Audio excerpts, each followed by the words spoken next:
এটা হলো পৃথিবীর সবচেয়ে গরম রুম আর এটা হলো পৃথিবীর সবচেয়ে ঠান্ডা রুম। আর আজ আমরা দেখবো এই রুমগুলোর মধ্যে সবচেয়ে বেশিক্ষণ কে টিকে থাকতে পারে। যে আগে রুম থেকে বেরোবে সে হেরে যাবে। সবচেয়ে গরম রুমে সূর্য চলে এসেছে, তাও আবার জ্যাকেট পরে, আর আমি সবচেয়ে ঠান্ডা রুমে আছি, তাও আবার গেঞ্জি পরে। আমাদের এমনিতেই ঠান্ডায় আর গরমে অবস্থা খারাপ হয়ে যাচ্ছিল, আবার চ্যালেঞ্জটাকে জটিল করার জন্য চলে এলো রিক। ঠান্ডা শরবত নিয়ে এসে আমাকে খেতে বললো। আমি বললাম না না খাবো না। সে আমাকে শরবতটা দিয়ে বললো খেতে তো হবে, নাহলে চ্যালেঞ্জ থেকে বেরিয়ে যা। আমি হেরে যেতে চাই না, তাই আমি শরবতটা খেয়ে নিলাম।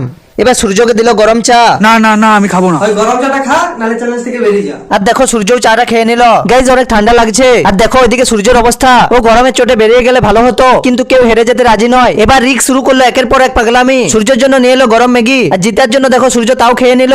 এবার আমার জন্য নিয়ে এলো আইসক্রিম। আমার এখনই অবস্থা খারাপ হয়ে গিয়েছে, তারপর আবার এত ঠান্ডায় আইসক্রিম খেতে হচ্ছে, এতে আমার অবস্থা আরো খারাপ হয়ে যাচ্ছে। আর দেখো তার একটু পরেই রিক ঠান্ডা জ্বর নিয়ে এসে আমার গায়ে ঢেলে দিল। मैं पानी पानी हो गई। আর তারপর দেখো রিক যখন সূর্যের গায়ে গরম জল ঢালতে গেল। না না না আমি বেরিয়ে যাচ্ছি, ভিডিওর জন্য আমি মরবো না। গাইজ আমি জিতে গেছি।